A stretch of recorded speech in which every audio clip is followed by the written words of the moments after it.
Well, hi everyone, good morning. Here in Acts chapter 15 today, in verses 36 to 41, we read of how Paul wants to go back to the towns they planted, to the churches there, to encourage them and see how they're doing.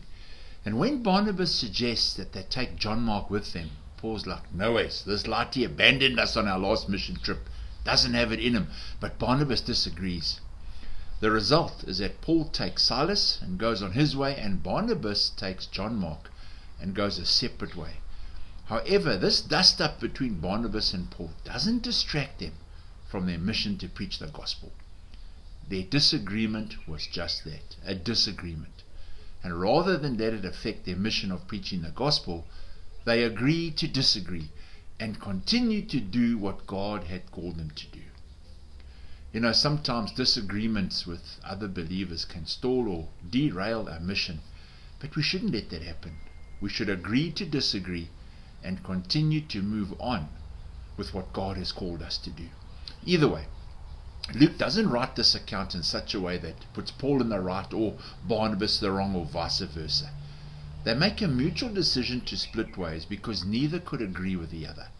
In a way, they were both right. It wouldn't have been productive for Paul to take Mark when he didn't think Mark was up to it, but Barnabas saw the long-term potential in this young man and wanted to give him another chance. What is interesting is that we know Paul developed a respect and love for Mark later in life, as referenced in Colossians 4 verse 10. And we also know that Mark worked closely with Paul during Paul's imprisonment in Rome, as referred in Philippians 2 verse 3. Barnabas was right to give Mark another chance, and Paul didn't hold a grudge with Mark because later in his ministry, Mark became part of Paul's team. Maybe this morning someone comes to mind.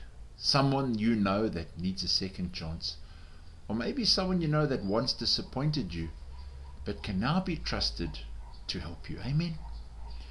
Well, I really trust you're going to have a great day today. May God bless you.